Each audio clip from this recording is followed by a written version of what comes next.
What is going on, everybody? Welcome to another Brand Doctor podcast episode. We are streaming this bad boy live once again, so you may get some interaction from live audience members, which is going to make the show even better. But welcome again to another episode. Today, I have an amazing guest. I actually met this individual through a group coaching program that I enrolled in a couple of months ago. It was probably towards the beginning of the year, and a lot of phenomenal branding experts in this group. And like, I don't know about you guys, but I'm always trying to learn from people that are better than me.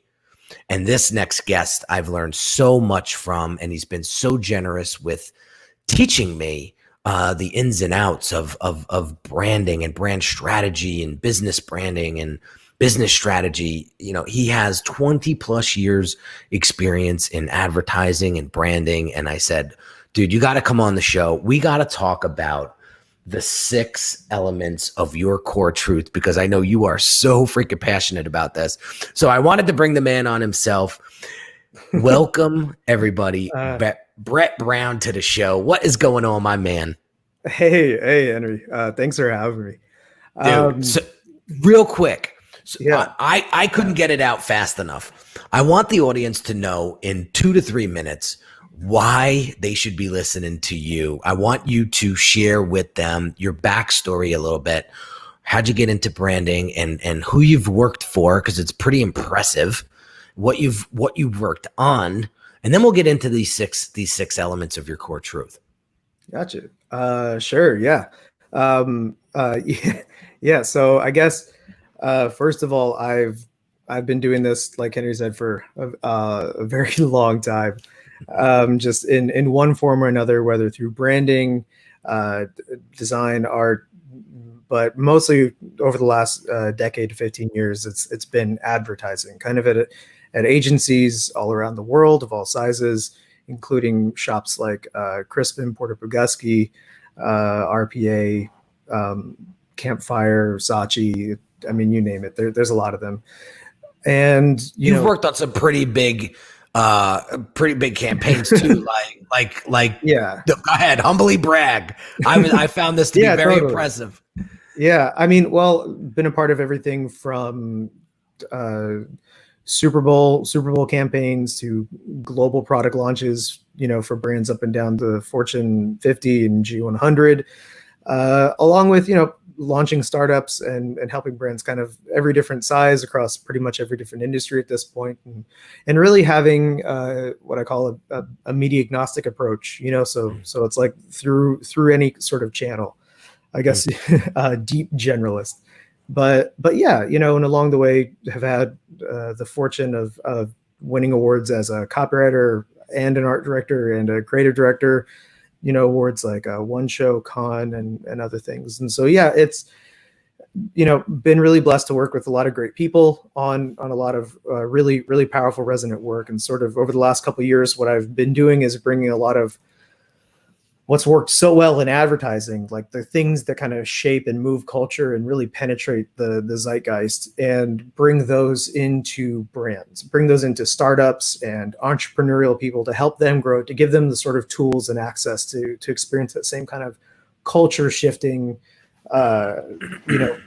capabilities that typically larger brands only have exposure to. And really it's kind of all founded on this whole core reasoning of yeah, I just want the world to be a weirder place, and if more brands are out there, living their own truth, they're going to make things that contribute to culture in the world and push us forward. Like, it really does have the ability to step up where government fails. Advertising does, brands do, the things we make, the actions businesses take, really do push culture and society forward.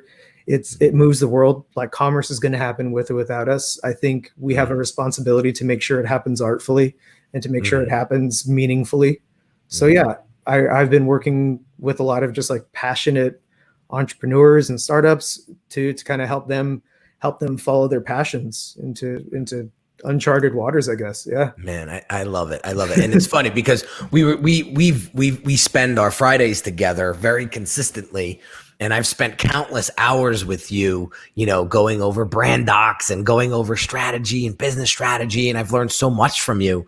But I've never seen someone light up so much and get so passionate about talking about core truths, specifically these 6 elements that will make your core truth. So we have a limited time today, but I want to get into these 6 truths, and I want you to break these 6 truths down to us, because these 6 truths are so important to our business and brand, because it really defines everything that we do inside of it, from the people we hire to the messages that we put out to the designs that we create. So enough of me blabbing around. I need you I'm going to have you take over, and you share that passion with us, because our audience today is going to grab a lot of insights from this. Yeah, totally. So I guess here is, you can share screen. I'll share a screen, but I know this is a podcast too. So I'm going to talk through these things. Great. So I guess it's getting to this thing here, these, are you able to see them? Boom. There we go. Great. So it's getting to these 6 elements of your core truth. So it's taking what's typically best practices, not even best practices, what makes good advertising really effective, and breaking it down into these sections of just like, what are the core kind of buckets, the key identifiers that are so important to infuse narrative into brand, the things that are going to bake in the marketing, not just to brand identity and logos and all those other things that are kind of the tools that we use, but it's going to bake it into like the actions your business takes. And then I guess we'll get into that in a bit, but it's these kind of 6 things. It's larger than, and it's a little different than what you would do. So the first one is really your true motivation. So a lot of businesses are founded on a really smart product market fit, a really innovative idea. But it's important really to understand what got you, the business, to that idea, like why you're in this thing.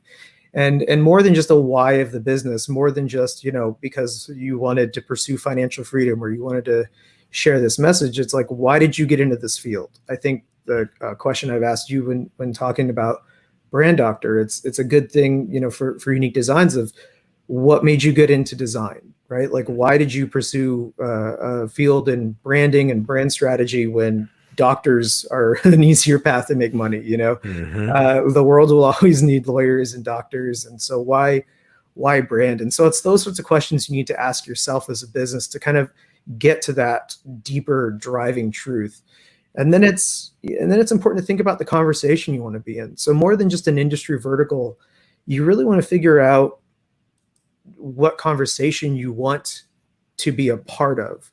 And so when we think about this, it's less a competitive landscape, and it's really a good example is like when Prius launched, they weren't really in the business of cars. They weren't in the conversation of like, oh, it's a Prius or a Honda, or it's a Toyota or a Honda or Ford or a Chevy. It's not that. They were in the business of saving the world.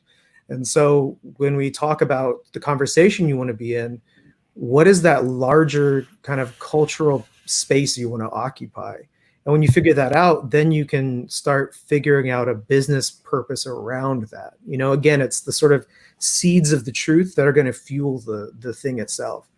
And then, the true enemy, like your actual competition, your Goliath, as it were, but the thing that you're actually up against. And so just, sticking with Prius, so they wanted to be in the conversation of brands that save the planet. And so they were the only car in that conversation. It's a quick, powerful way to immediately differentiate yourself and stand out in a space that people are already in. And it's kind of a hack to get you to, I want to do more in culture. And then when you think about the true enemy, it's what you're actually up against. And this can be, apathy if you're if you're in the business of branding people. This can be hydrocarbon fuels pollution if you're Prius, right? So again, it was bigger than a competitive landscape.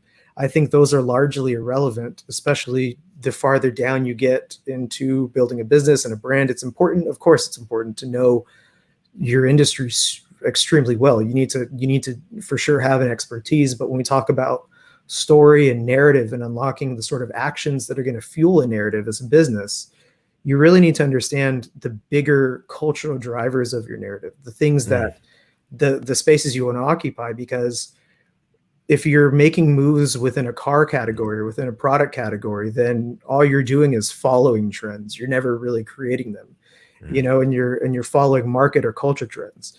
But if you know kind of what you're really up against, then it can push you into other industries. Even it can elevate you above your competition and immediately, again, powerfully differentiate you, give you a lot more tools to work with when spreading your message.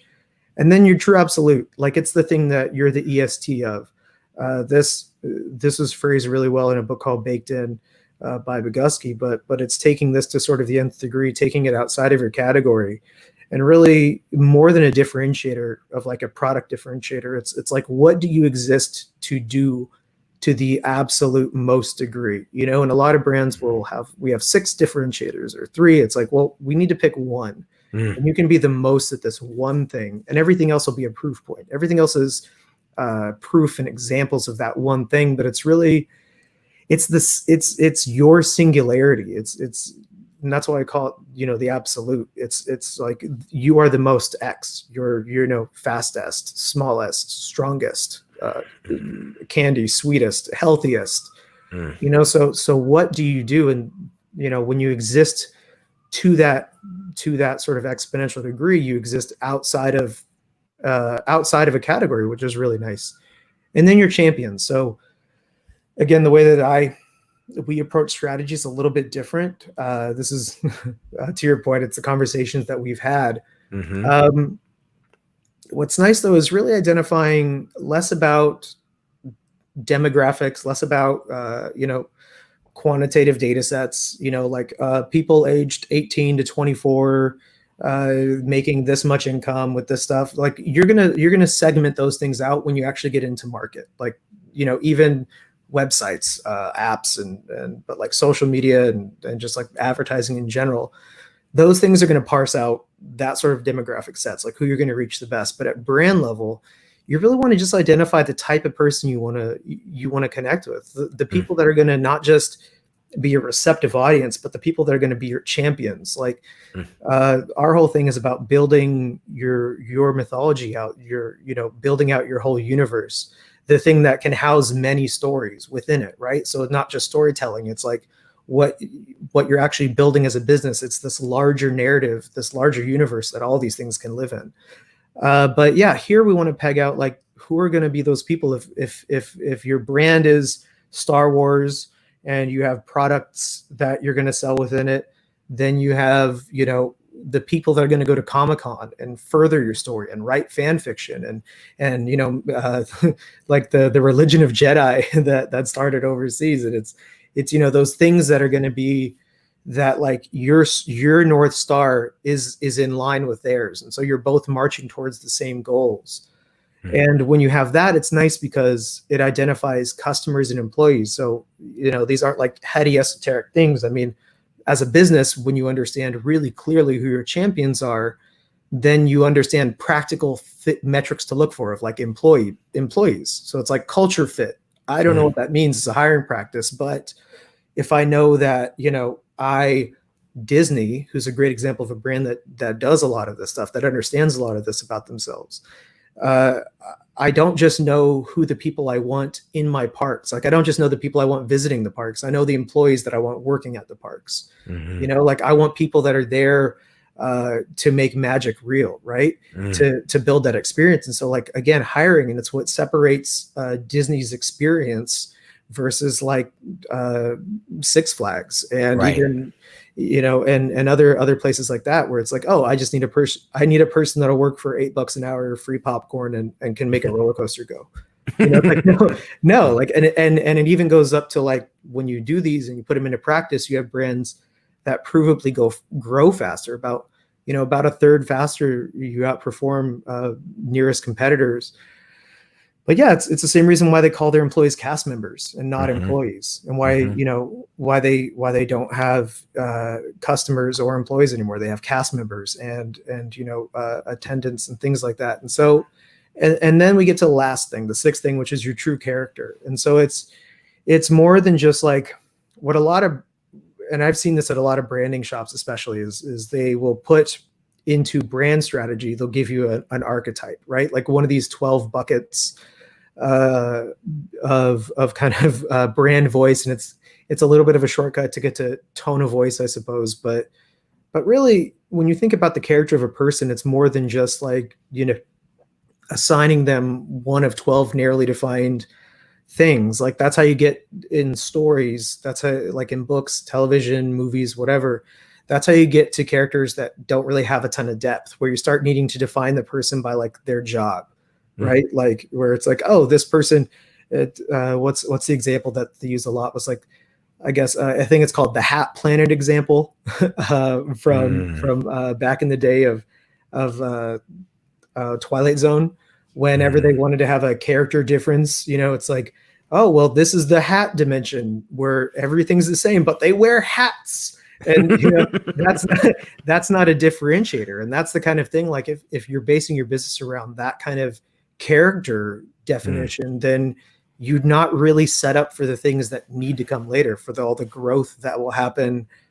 If you're, let's say, long-term success, if you're fortunate enough to be Uber, and you have a model that's so disruptive and so powerful to like a cultural absolute necessity, product market fit, you are going to be unstoppable, even without all the tools of great branding and like all this stuff. It's you're going to exist, you're going to thrive no matter what. Uber, Airbnb, Casper, these things are vital to our everyday lives, but and product wise, they're revolutionary. But as soon as Lyft came along and had a more compelling story or had a more compelling thing, or can undercut the cost of it, purple mattress, those sorts of things, it's like you need to exist something deeper than your model. And that's kind of what these core truths are meant to define. It's at Blaze and Glory, which is the entity I have to kind of help these startups and entrepreneurs. But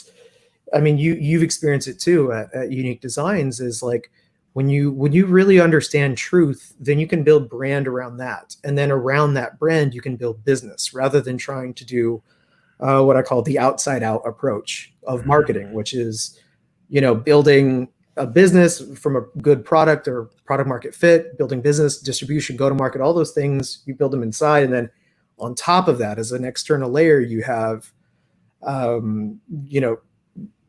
like marketing and branding, those sorts of things, without ever really having established like core purpose. That's what strategy is. Strategy ultimately is what is your truth. Everybody's living it regardless of what they think. And so it's our job to kind of help you understand that truth, put it into words that you can put it into action. Man, dude, you just broke it down. Yeah. All right. So let's recap. Let's recap real quick. What are the 6 elements of your core truth inside of your business?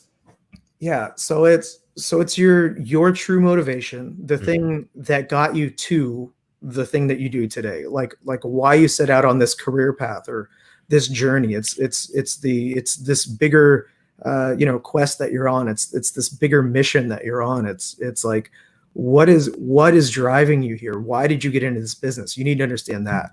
And then the second thing is your conversation.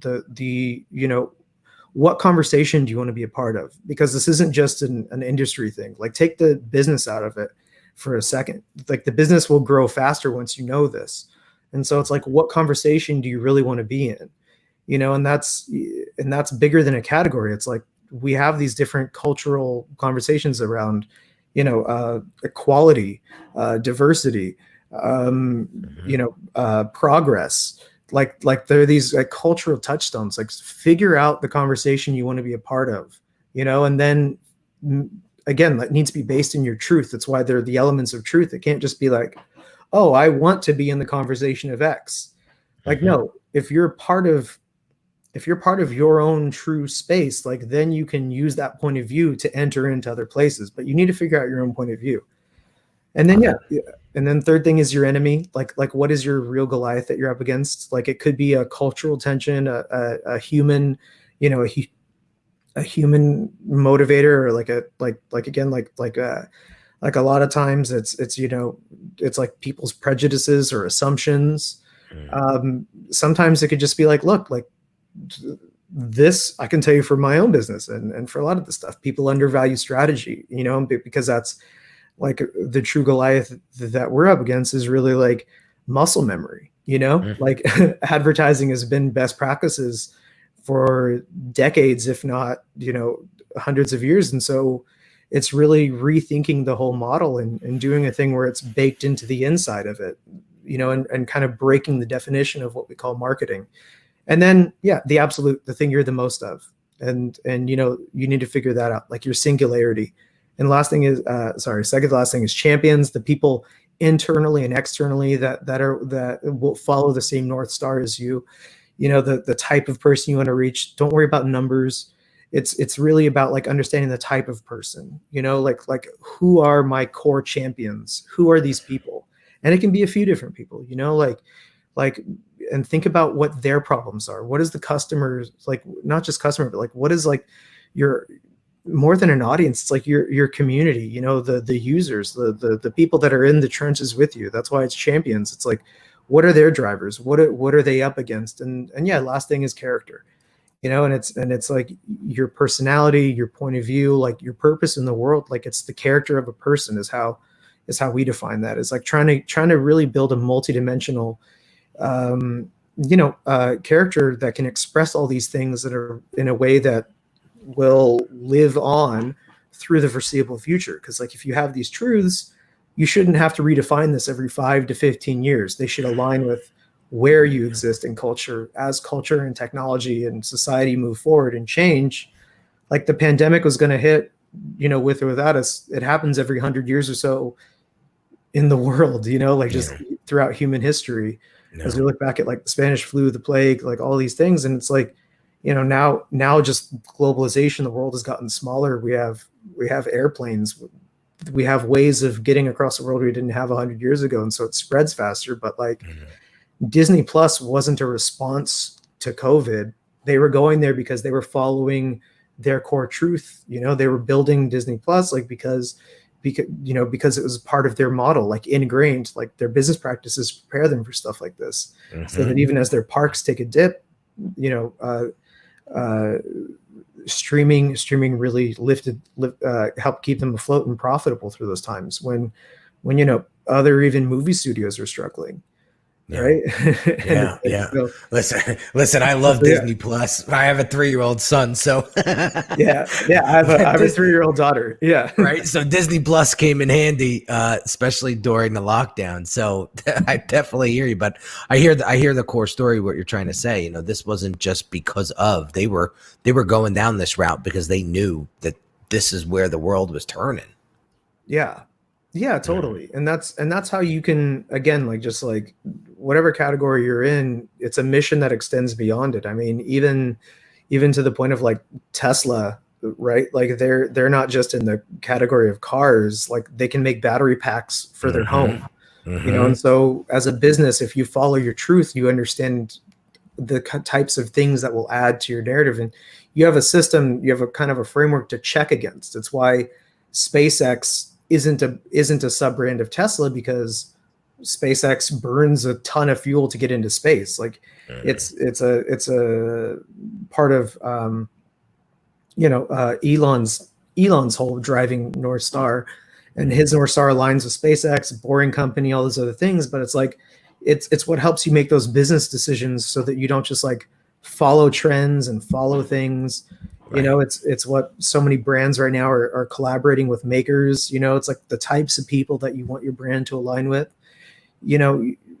These kind of tend to be the core buckets, and these are all individually, these are all pretty powerful ways in for when we talk about the things that make for successful advertising campaigns. Like Like, you can leverage any one of these truths and make a really compelling narrative, like a story, right? Like storytelling, but if you actually are doing all of these together to build your whole world out, then all these individual stories don't just, aren't just additive to the outside layers. They connect all the way back to your brand's core truth, Right. all the way back to the beating heart of your brand. And so people fall in love with the business, and that's what you want, like, so that you don't have to spend hundreds of millions of dollars on advertising just to stay top of mind. It's the things you do as a business and a brand, whether it's paid media or whether it's internal stuff like Starbucks giving their employees, the ability to not be baristas their whole life, through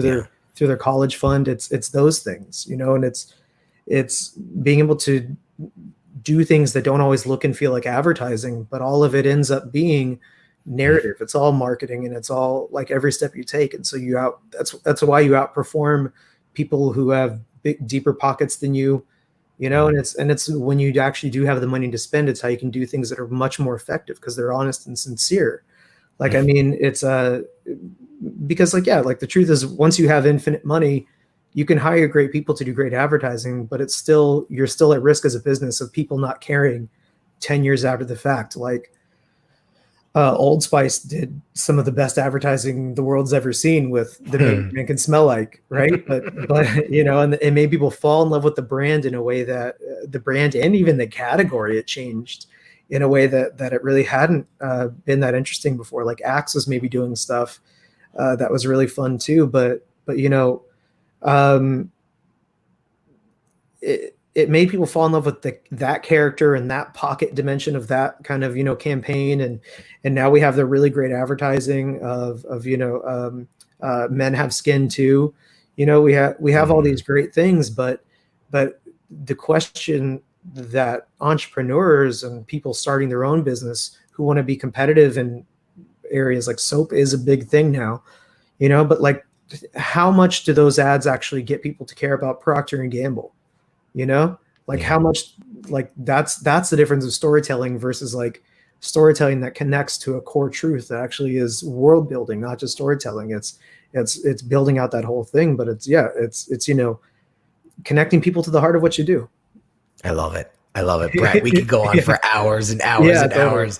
I appreciate you so much for coming on today and no worries, man. And sharing these truths with us and sharing your background and sharing your expertise with us. For anybody that wants to learn more about you, where can we send them?